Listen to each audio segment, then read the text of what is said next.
భావతరంగాలు audio స్టోరీస్కి స్వాగతం పలుకుతూ ప్రియమైన స్నేహితులతో మీ పద్మావతి. ఫ్రెండ్స్, ఈరోజు మనం ఒక మంచి చందమామ కథను విందామా? మనం వినబోతున్న చందమామ కథ ఆలోచన ఆచరణ.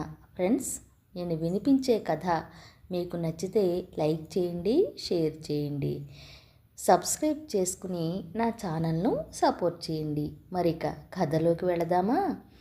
ఆలోచన ఆచరణ చందమామ కథ. ముకుందపురంలో అరవిందుడు అనే యువకుడు వ్యవసాయం చేసుకుంటూనే గ్రామాభివృద్ధికి ఇతోదితంగా సేవ చేసేవాడు.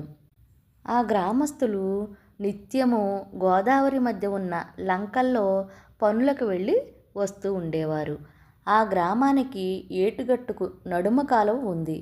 ఆ కాలువను దాటడానికి తాటి చెక్క వంతెనలా వేయబడింది. ఆ తాటి వంతెన పైన నడుస్తూ అప్పుడప్పుడు కొందరు కాలు జారి కాలువలో పడిపోవడం జరిగేది. అందువల్ల కాలువ పైన వంతెన నిర్మించవలసిందిగా గ్రామ పంచాయతీని కోరాడు అరవిందుడు. అందుకు నిధులు లేవన్నారు సభ్యులు.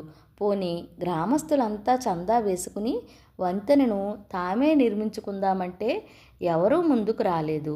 అందువల్ల అరవిందుడు తన స్వంత సొమ్ముతో బల్లకట్టు తయారు చేయించాడు. దాన్ని నడిపేందుకు నియమింపబడ్డ వ్యక్తికి నెల నెలా జీతం ఇచ్చేందుకు ఊరి పంచాయతీ అంగీకరించింది. కాలువ దాటడానికి తాటి చెక్క వంతెన పోయి బల్లకట్టు రావడంతో గ్రామస్తులు కూడా ఎంతో సంతోషించారు. అదే గ్రామంలో ఉండే నాగేంద్ర అనేవాడికి ఎవరు ఏ పని చేసినా విమర్శించడం అలవాటు. కాలువ పైన వంతెన నిర్మించక బల్లకట్టు వేస్తే సరిపోతుందా? దాన్ని నడిపేవాడికి జీతం ఇవ్వడం వల్ల పంచాయతీ నిధులు దండుగే కదా అంటూ విమర్శించాడు. ఆ మాట అరవిందుడి చెవికి చేరినా ఏమీ అనలేదు. ఓసారి అరవిందుడు తన ఎడ్ల బండిలో పొరుగురికి బయలుదేరాడు. ఏటి ఒడ్డమ్మటా వెళుతుంటే దారిలో ఎండలో నడిచి వెళుతున్న తన ఊరివాళ్లు కొందరు కనిపించారు. వారిని పిలిచి బండి ఎక్కించుకున్నాడు అరవిందుడు. వారిలో నాగేంద్ర కూడా ఉన్నాడు. ఎడ్లు పరిగెత్తకుండా నెమ్మదిగా నడుస్తుంటే కంచీకోలతో వాటిని కొట్టి అదిలిస్తున్నాడు అరవిందుడు. అది చూసిన నాగేంద్ర, ఎడ్లను కొట్టి పని చేయించడము ఓ గొప్పేనా? వీపు మీద ప్రేమతో నిమిరితే అవే చెప్పిన మాట వింటాయి అంటూ అలవాటు ప్రకారం విమర్శించాడు నాగేంద్ర. అరవిందుడు ఇప్పటికీ ఏమీ అనలేదు. మరికొంత దూరం వెళ్ళేసరికి ఎడ్లు నత్తనడక నడవడం చూసిన అరవిందుడు నాగేంద్రతో, నువ్వు చెప్పింది నిజమేననిపిస్తోంది. నేను వెనక కూర్చుంటాను, నువ్వు ముందుకు వచ్చి బండి నడుపు అన్నాడు. నాగేంద్ర ఉలిక్కిపడి, బండి నడపడం నాకు చేత కాదు అన్నాడు కంగారుగా. ఎడ్లను ఎలా మచ్చిక చేసుకోవాలో తెలిసినవాడివి, బండి నడపలేవా అన్నాడు అరవిందుడు ఆశ్చర్యపాటుతో.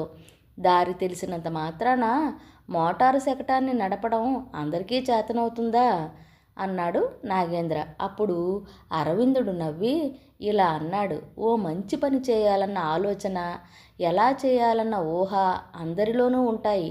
వాటిని ఆచరణలో పెట్టడంలోనే ఉంటుంది కష్టమంతాను. ఆలోచన వేరు, ఆచరణ వేరు. నీటిలో దిగితే గాని లోతు తెలవనట్లే ఓ పనిని ఆచరిస్తే కానీ అందులోని సాధక బాధకాలు తెలిసిరావు. ఇతరులు చేసే పనిని విమర్శించడం తేలికే, ఆ పనిని స్వయంగా చేయడమే కష్టం. విమర్శ కోసమే చేసే విమర్శలు హాని కలిగిస్తాయి.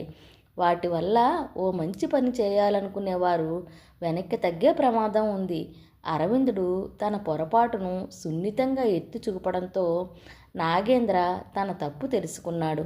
ఆ తర్వాత ఎన్నడూ ఏ విషయంలోనూ అనవసరంగా, అనాలోచితంగా విమర్శలకు పూనుకోకపోవడమే కాక ఇతరులు చేసే మంచి పనులకు తన వంతు సాయం చేయనారంభించాడు నాగేంద్ర.